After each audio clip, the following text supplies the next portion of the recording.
We wanted to start, mate, by going back in time, if that's all right with you, and getting some memories from your tournament, Euro 2012. What's the first thing that comes to mind for you? The goal, obviously. But even prior to that, it was like the last game, and Gary Cahill got injured because it was Gary Cahill and John Terry due to start. And then we played Belgium, and Gaz got injured. Unfortunately for me, someone pushed him into the goalkeeper and he smashed all his face in.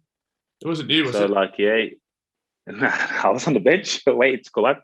And so that was it. Kind of, he was out of the tournament then. So that meant I was going to start, which was obviously nice. And then obviously going to the tournament and scoring in the first game. But I had a feeling, weirdly enough, that I was going to score in that game. Me and Leighton Bainton spoke about it before the game. And then it happened, obviously. So it's nice. What sort? Are we talking the premonition where you visualised the goal going in, or?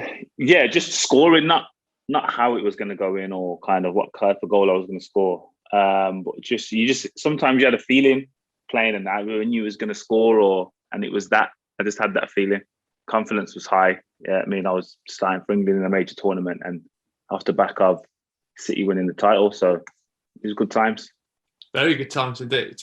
Obviously, we're all fans at the end of the day as well. So you've grown up watching major tournaments, but what's it like to, get the call and then you're there and then you're part of it?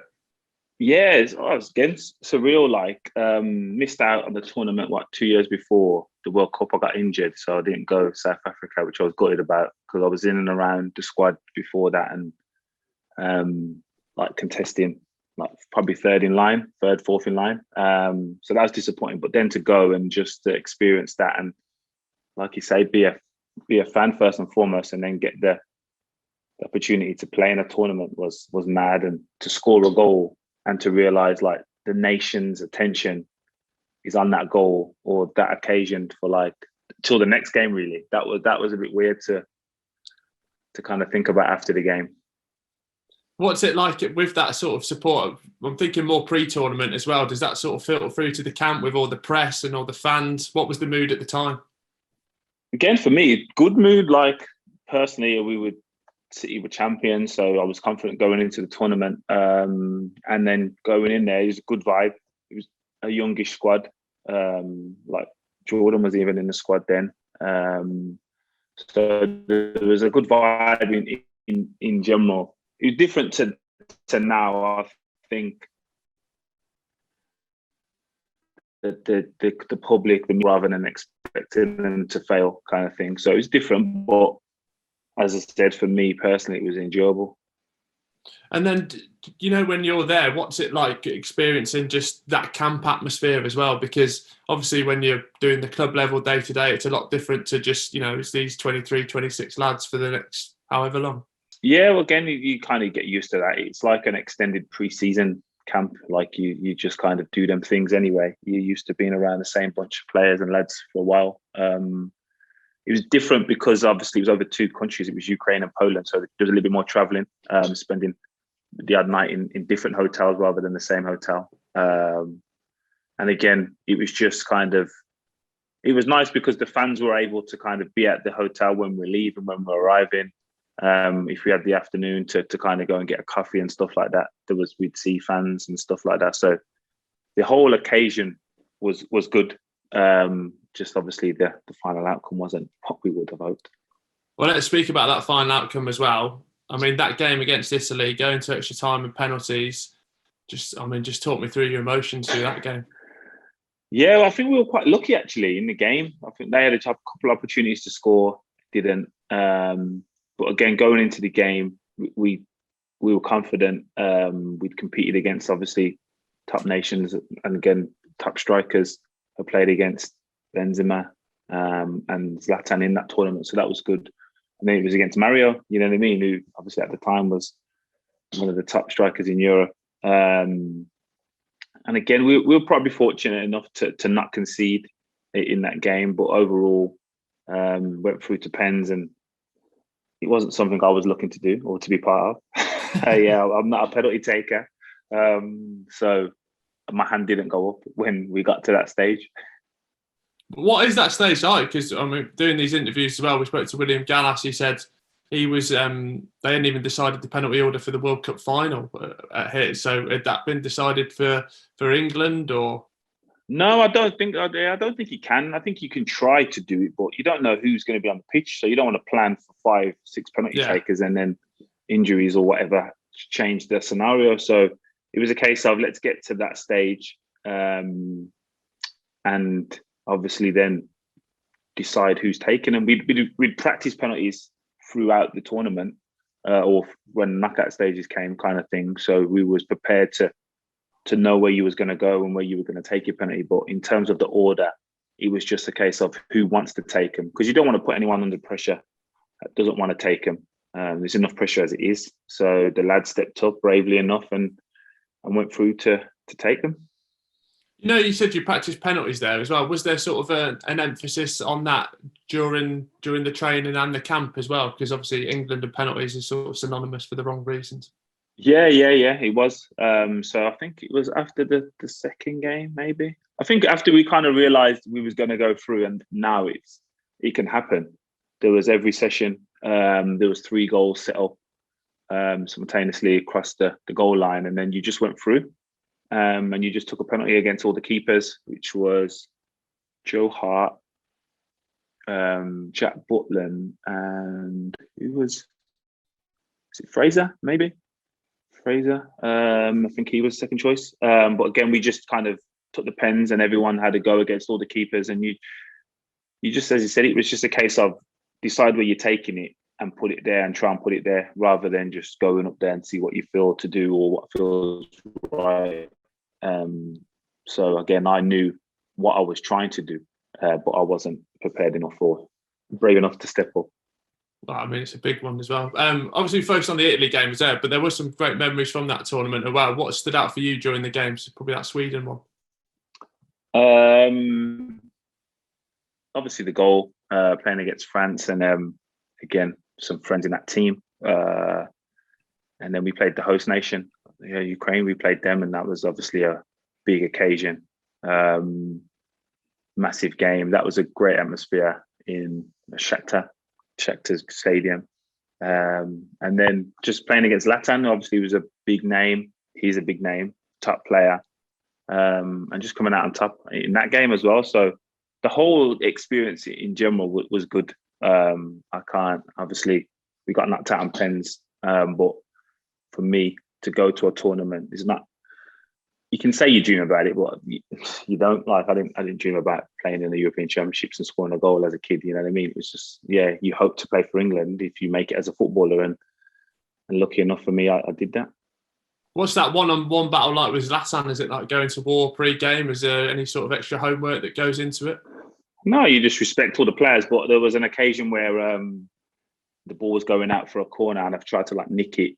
He was letting it go out for a corner, obviously, and then I was trying to delay my approach to try and nick in front of him, and I've just given him a little shove, and he's realised obviously I could have kept it in, and then he's kept it in, and I've then tried to tackle him. He's just give me this shoulder. I was like, oh yeah, because he's a lot bigger than I thought. To be fair, that was the first time I'd come across him. He was huge, and strength wise, I'll back myself. You know what I mean? But I just had to give him a little bit more respect in that aspect. Love that. Just finally, just on that tournament as well, not for you personally, but do you think what sort of regrets would the team have? Any more decisions that would have been made differently? I'm not sure.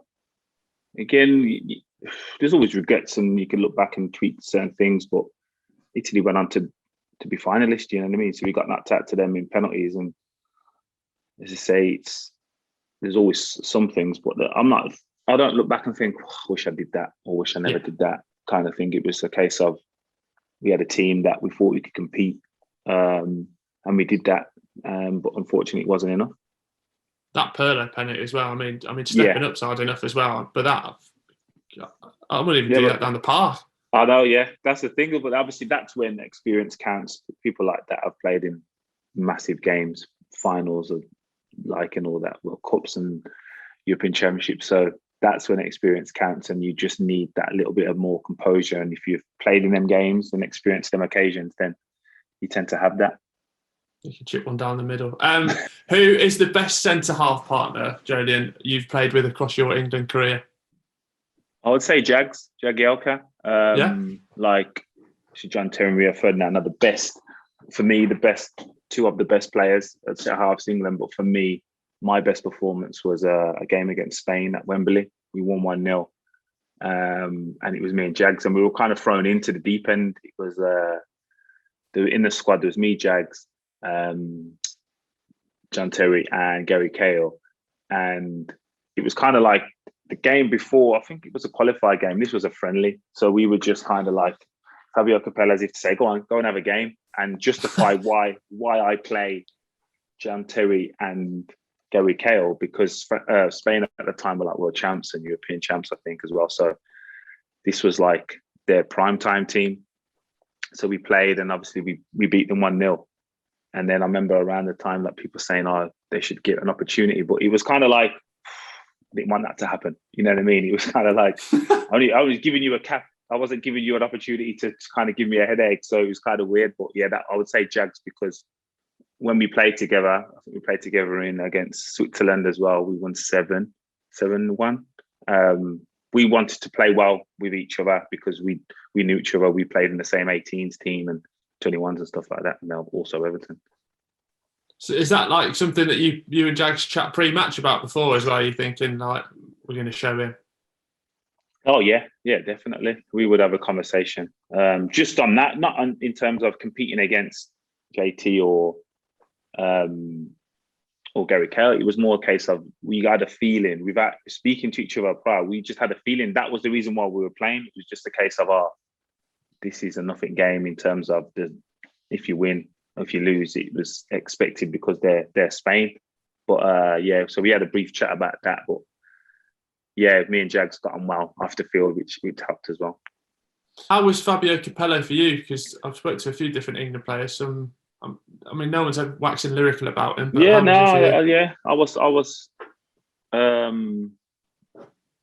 I wasn't coming away thinking that's something new.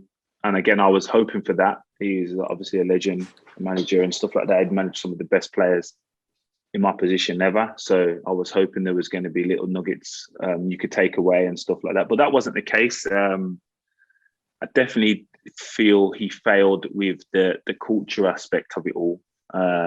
We brought in someone that had a winning mentality, but it was different to what the players had been used to. Prior to that, initially it was Steve McLaren, who created like a club atmosphere. Yes, we probably wasn't as successful as we would have liked in terms of tournament wise, but the atmosphere there was a lot more homely. It had a kind of a unity there that you would expect and hope for, similar to probably now. But in terms of Fabio, there wasn't anything that I thought was outstanding, nor anything that was terrible. To be fair, he was just okay, which is weirdly enough to say, as he's one of the legends. Yeah. Moving things forward to this coming tournament, obviously the big talking points around Harry Maguire at the back. Just how important is he to England for that starting 11? Yeah, I think he's really important, to be fair. They're obviously all top players, but I just feel the gap between his performance levels and the people that are going to replace him is far. You know what I mean? I know Harry Maguire potentially gets more stick than he should. But in terms of consistency, he's up there with anyone in the league, to be fair. He plays to his maximum as often as most of the centre halves. And that's the thing you're going to miss is that level of consistency and belief. There's also, you have an air of confidence that you should have when you're a captain of a top team or you play for a top team. So there's that as well. Obviously, again, we just talked about partnerships. If Shaw's going to start, he will have that with Shaw. So in terms of him being a miss, in my opinion, he'll be a big miss. Just on him as well, you mentioned that stick as well. And is that purely down to the spotlight, do you think? Because at Leicester, he was like everyone's favourite centre-back, wasn't he? And then he moves to United, and then it's like... That's what comes with it, though. That's part of the kind of territory that you're in. When you are, and again, I don't want to sound disrespectful to Leicester, when you are at a Leicester club, everybody wants you to do well. But then when you leave and you go to a top team, you've got to think all the rivals that are competing for them honours, they don't want you to do well. Leicester doesn't want you to do well. So they're pretty much half of the league that don't want to see that anymore. I had a similar thing when I was at Everton. Like, I wasn't an issue to anyone barring Liverpool. And then I leave Everton, and now all of a sudden Man United fans don't like me. Everton fans don't like me because I've left. Liverpool still dislike me. We're competing. And then everyone else that's competing with the honours with Man City, you kind of like get that backlash as well. So, and there's also a lot more pressure. It's not a case of having to play well and win. You have to perform. And sometimes winning, it won't be enough. It has to be at the highest level in a style that everyone wants to see. I think we're all agreed that Stones and Maguire's the perfect pair, but who do you put in if Maguire's not fit? Who do I think, or would I put in? Let's go. You've got the manager's hat on. Who do you want? Oh, manager's hat on. I'm gonna go for. I'll change it then. To be fair, to a back three, I would change it, and I would put Walker in there. Walker and either Connor Cody or Luke Shaw. Is that? Yeah. Can you talk me through that back three? I'm sure you've played him on as well. Just how does it change, and tactically, how do you sort of cope with that? Yeah, it changes depending on again your role. The middle person is different. Say when I was playing it prior and years previous, because everyone played up front, so you probably was covering more so than actually marking. Where it's a little bit different now. Obviously, most teams play with a front three, one focal point. So the middle defender would probably do more marking than the other two. So his role would change, but you have to recognize situations earlier. And again, you could probably go unnoticed, and that's always the sign of a good defender, in my opinion, is someone that goes unnoticed. If you're looking at him, if we get to the semi-finals and then you're saying, I haven't heard Cody's name or Stones or Walker names been mentioned, they're doing well. Love that. Ben White called up this morning as well. Right decision for you? Yeah, sensible decision. I think he covers a lot of bases. I think if you play a back three, you can play across the whole line. Obviously, Brighton play that similar style. He can cover in midfield. He's proven that in the Premier League.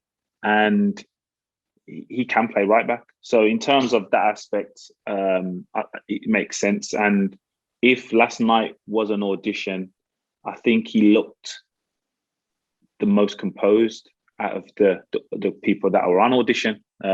Godfrey, even though I probably would have took Godfrey anyway, because I think he's had an outstanding season. I think he's proved that he can perform the highest level and play multiple positions, which is key.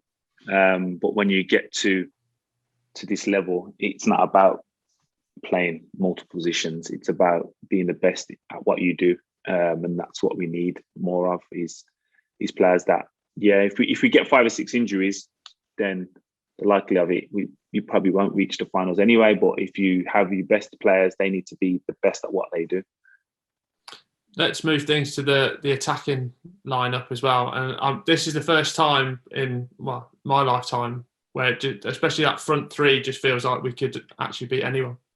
Yeah, obviously in terms of, and the variety, it's not just the front three, is it? You could pick any 3 of 6 or 7 players, you know what I mean? So I understand that, and I get that feeling. That's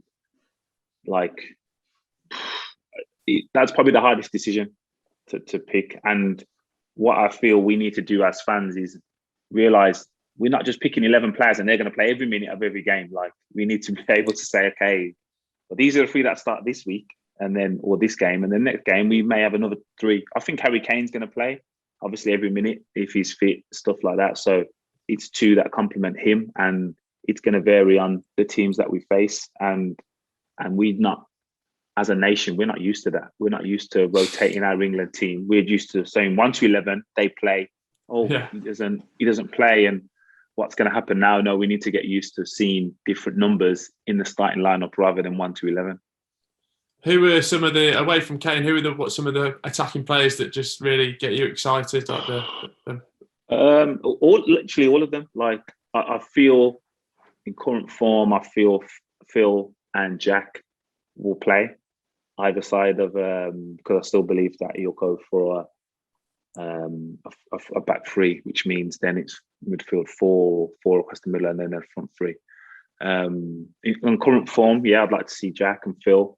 But if they're not playing and you're picking Marcus Rashford and Raheem Sterling, I'm not arguing either. You know what I mean? So I don't think there's any bad choices, to be honest, which is a nice place to be. I don't think you can get it wrong with the front line because they all are top players. Is that what's so exciting as well? And does it help at all that some of them are going into their first tournament because there's almost sort of no inhibitions and they can sort of go in with a free head? No, I think this generation are different. I think they are fearless in the way they approach the game, the way they play the game. I just feel they have freedom of just going and just wanting to play football, regardless of the outcome. They just want to showcase what they can do and what they're good at. So that is enjoyable to see. And knowing some of the players, I know that's what they care about is just playing. They just want to play. And they just want to perform, and once they're out there, they'll give maximum effort. To get a little bit deep, Joleon, does that almost come from the fact that now that because the players have got their own platforms as well, they can almost portray their point of view as well, whereas maybe back in your day it was a bit harder to do that? Yeah, it definitely has an impact, the current climate, social media, whether you agree with it or disagree with it.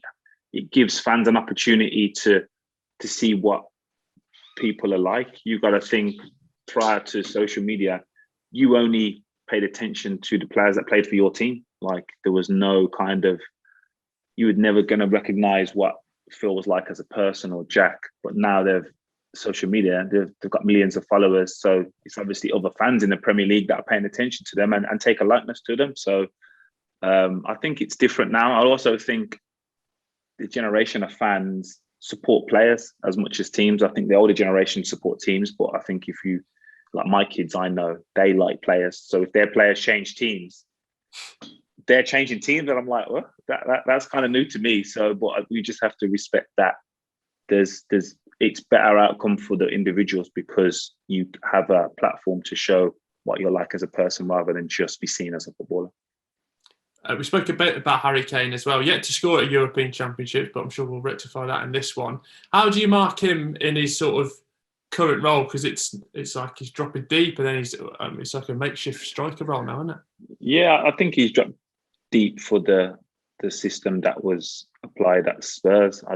I don't see it being that deep for England. I think if you can understand what I'm about to say, I think England are a better team than Spurs in the competition. So I don't think he'll have to play as deep for England. Yeah. I think he has to do a lot more for the team for Spurs than he will do. I think he can be a bit more selfish for England and allow the other players to do what they should be doing and then get him the ball in the most impactful areas, which if you do that, he scores goals. And yeah, he hasn't scored in this tournament or this competition before, but it wouldn't surprise me if he finished top goal scorer. I don't think it would surprise anyone, would it?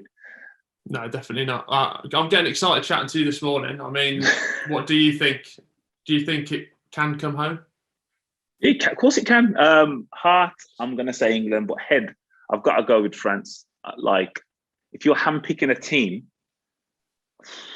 even a squad players, as well, isn't it? Yeah, the squad, but just go off their 11 or their front. Let's go off their front. What 6? Like it could be ridiculous. You know what I mean? You've got like Mbappe, Benzema, Dembele, and then you've got Griezmann, Kante, and Pogba. Like, if they turn up, it's a problem. But yeah, in terms of what England can do, yeah, I definitely believe we can win this tournament.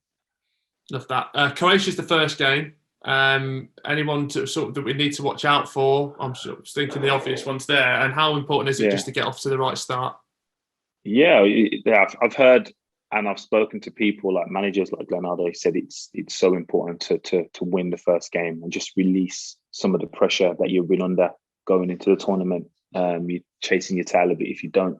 But yeah, they have Perisic and Kovacic from Chelsea. I think they're a good team. Like, we can't just assume we're just going to beat everyone. Like, and that's the worrying thing for me, is that I'm speaking to a lot of fans that just think we are the only team that can win this tournament. Like, no, we have to respect everyone. I'm glad that Gareth Southgate and the players won't think like that, and it's only the fans that are thinking that way.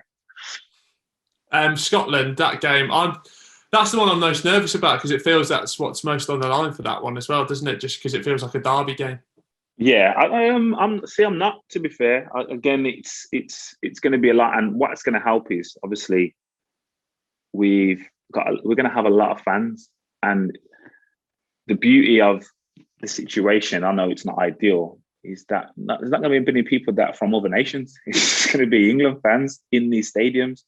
So going to the games and being the home nation with the fans really behind you this time is going to be daunting for a lot of other teams. So I'm hoping that is the case for pretty much everyone, especially in the early rounds, because they're not, in a great respect, they're not going to be as used to the pressure as the other nations that have got to finals and players that have won the competition. Just finally on the squad, is there anyone that would have made Joleon Lescott's squad that maybe didn't make the 26? Again, I like Konza and Godfrey. I've seen a lot of them this year, and I think they've been really consistent. Who else would I say? Patrick Bamford. I think he has done well. But again, you can't really argue, can you? There's no bad players in the squad, is there? You know what I mean? You're not fucking thinking, what is he doing? So yeah, nah.